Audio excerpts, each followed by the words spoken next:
Hello everyone and welcome. It's been a while, way too long, but I've been slowly working on this avatar for my videos. Obviously she's not 100% complete, but I wanted to give her a test run.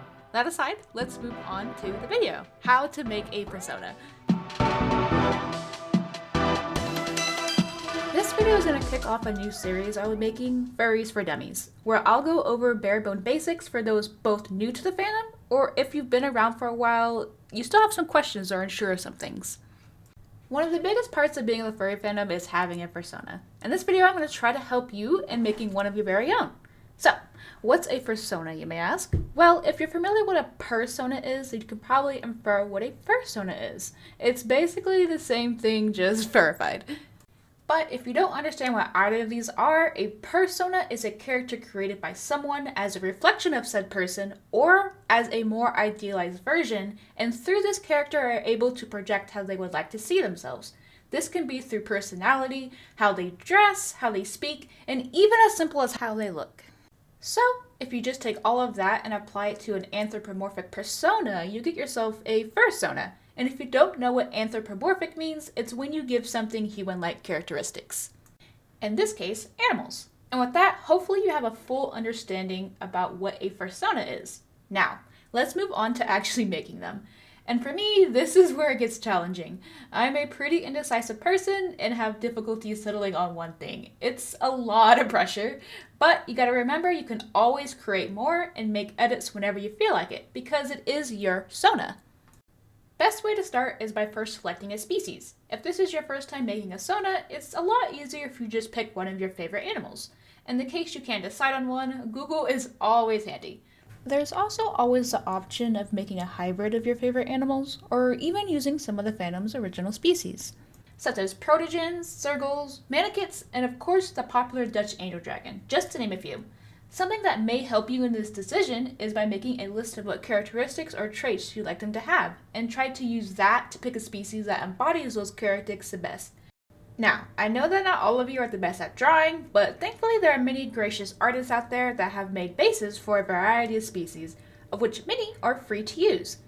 Do be careful that you read the rules for the base because many do require you to credit them if you happen to post them online.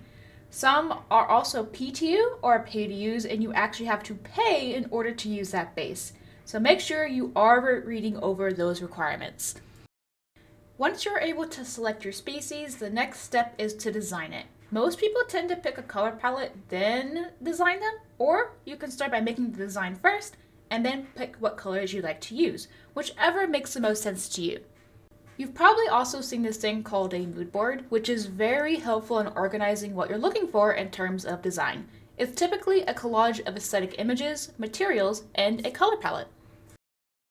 Personally, I like to get an idea of what colors I want to use first. This usually will change a couple of times by the time I'm done, but it's nice to have that as a starting point. Once you manage to get through all of that, you can now start to truly make them your persona by adding more of your personal touch. You'll see that in a lot of reference sheets there is a section dedicated to describing that character's personality, their likes and dislikes, hobbies, kind of just like a snippet of their lore and whatnot. This is not only interesting to read for anyone who's looking at your ref, but is great for if or when you get a commission, because it gives the artist a good insight of who they're drawing, and in turn are able to bring them to life that much more. And with that, the last thing you need is a name, and you're done. You've made yourself a persona.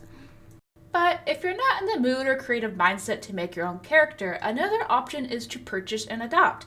This is when other artists create some designs and sell them. Even this character that I'm using now was an adopt created by Fur Bakery.